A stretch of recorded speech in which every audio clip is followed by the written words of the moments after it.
মৃত্যুর প্রস্তুতি কিভাবে নেবেন জানা ভীষণ জরুরি। ইসলামের মৃত্যুর প্রস্তুতি খুবই গুরুত্বপূর্ণ বিষয়, কারণ মৃত্যু অসম্ভাবী, কিন্তু তার সময়, স্থান, অবস্থান আল্লাহ ছাড়া কেউ জানে না।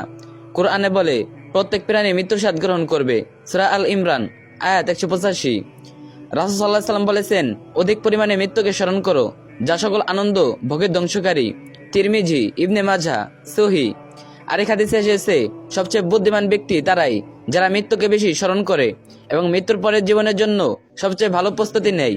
ইবনে মাজাহ। ইসলাম অনুসারে মৃত্যুর জন্য প্রস্তুতির মূল বিষয় সমূহ: 1. ইমানকে বিশুদ্ধ ও মজবুত করা। তাওহীদ, আল্লাহর একাত্মবাদ পূর্ণরূপে বিশ্বাস করা। শিরিক বিদআত থেকে দূরে থাকা। কোরআনে বলে, যে ইমানদার অবস্থায় নেক আমল করে আল্লাহ তাকে পবিত্র জীবন দান করেন। সূরা নাহল আয়াত 97। 2. ফরজ ইবাদত পালন করা, গুনাহ থেকে বাঁচা, 5 ওয়াক্ত নামাজ, রোজা, যাকাত, হজ যদি সামর্থ্য থাকে এগুলো নিয়মিত আদায় করা। কবিরা গুনাহ, বড় পাপ থেকে দূরে থাকা। নামাজ কিয়ামতের দিন প্রথম হিসাব নেওয়া হবে। তিরমিজি। 3. অধিক তওবা ইস্তেগফার করা, প্রতিদিন গুনাহের জন্য তওবা করা। মৃত্যুর আগে তওবা কবুল হয়। রাসূল সাল্লাল্লাহু আলাইহি ওয়াসাল্লাম বলেছেন, যে ব্যক্তি তওবা করে আল্লাহ তার তওবা কবুল করেন, শেষ নিঃশ্বাস পর্যন্ত তওবা দরজা খোলা।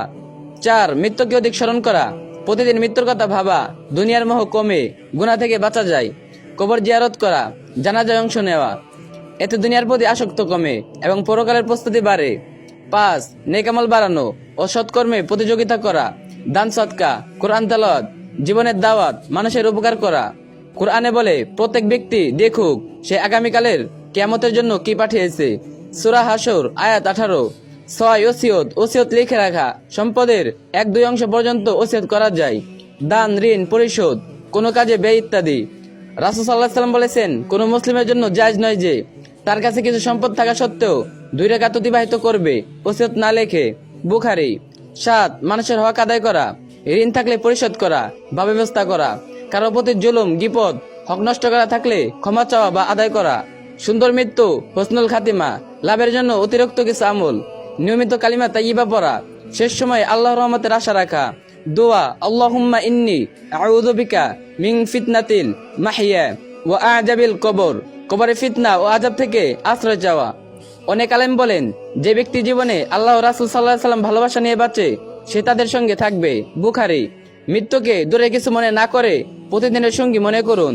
আজকের দিনটিকে শেষ দিন মনে করে আমল করুন। আল্লাহ আমাদের সকলকে হুসনুল খাতিমা দান করুন এবং কবর আযাব থেকে হেফাজত করুন। আমিন। এই ভিডিওটি অবশ্যই অন্যকে জানার সুযোগ করে দিবেন, যাতে এই বিষয়গুলো জানতে পারে। আর যে যেতে পারবেন কপি লিঙ্ক করে দিন।